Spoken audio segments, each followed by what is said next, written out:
She called him just an office clerk, with a dismissive laugh that still echoes in my mind. I remember the exact moment, the way her words bounced off the cold kitchen walls, carrying more weight than any slap could have. I was standing there, coffee cup in hand, the morning sun slicing through the blinds and catching the fine lines forming around her eyes. But that sound, the condescension, the ease of her cruelty, stayed with me. It wasn't the first time I'd felt like an outsider in my own home, but it was the first time I noticed it, really noticed, and it cut sharper than I expected. We had been married nearly 12 years.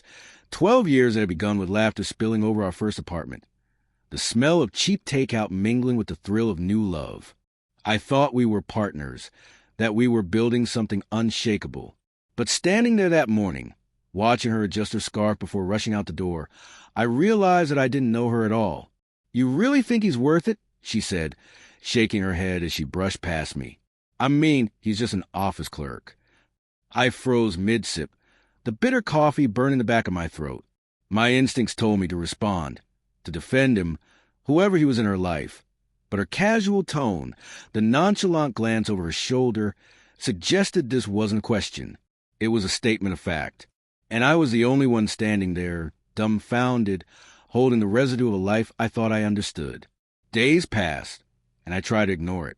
I told myself it was paranoia, that perhaps she was exaggerating, venting about someone at work. But small inconsistencies began to emerge. Late nights at the office that stretched into midnight texts. Laughing at her phone when she thought I wasn't looking. A scent on her jacket that wasn't perfume, not mine, not anything I recognized.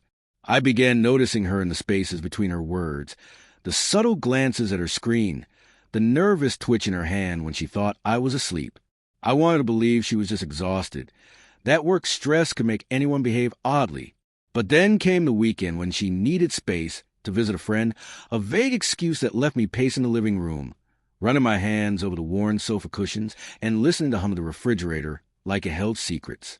Something in me tightened, a cold, aching knot that refused to release.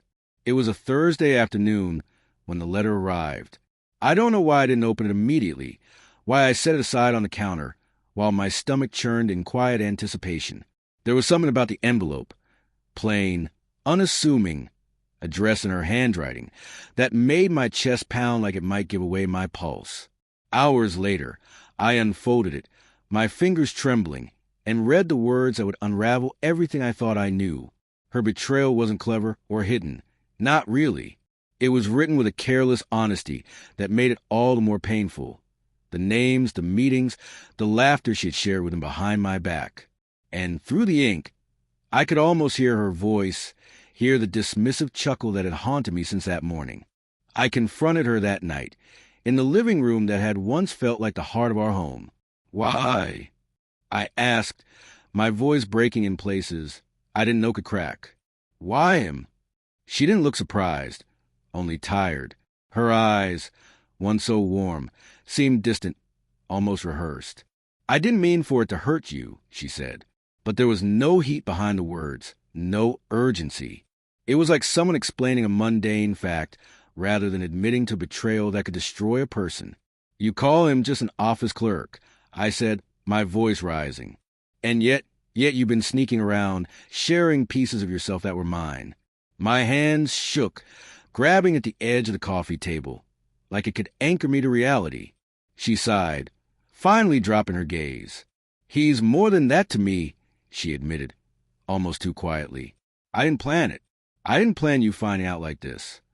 And in that moment, I realized it wasn't just betrayal that hurt. It was indifference, the casual dismissal of what we had built together. I thought of every birthday, every late-night conversation, every tiny compromise I had made. Was it all performance? A comfort to her, while she explored something else entirely? I wanted to scream, to shake her, to demand an answer that would make sense. But no answer existed that could undo the gnawing emptiness she had left in my chest. Instead, I sat there in silence, letting the weight of her choices settle over me like a storm cloud I couldn't escape. The next morning, I asked her lawyer to handle everything. I didn't want to speak, didn't want to negotiate, Didn't want to witness her trying to explain away the holes in our lives. I needed distance, a buffer from the chaos she had created. And that's when he appeared, the office clerk, as she called him, standing in the same cold, sterile room that had once been our home sanctuary. I watched her flinch, saw the unguarded panic that surfaced when reality of consequences caught up with her. He handed her the letter. Not a confrontation, not a fight, but a simple, tangible proof of the truth she had tried to bury beneath laughter and excuses. She stared at it as if it might bite her, as if the paper itself could explain away the choices she had made. "Just read it," he said, voice calm but firm. There was no malice, no triumph, just a quiet, unshakable force of reality. And for the first time, she couldn't laugh it off. She couldn't call him anything less than the catalyst that exposed everything she thought she could hide. I left that day, walking to the front door with the chill of the autumn air clinging to my coat, carrying nothing but a quiet, simmering heartbreak. The house behind me was no longer home. It was a memory, a collection of echoes and shadows. I didn't glance back. I couldn't. The sound of her laughter, the casual cruelty of her words, would have followed me like smoke. Weeks later, when the dust had settled and the final papers were signed, I allowed myself to think again. Not about her, not about him, but about me, about the man who had loved so completely that he had missed the cracks forming beneath the surface. There was pain, yes, a jagged, relentless pain that sometimes made sleep impossible. But there was also clarity.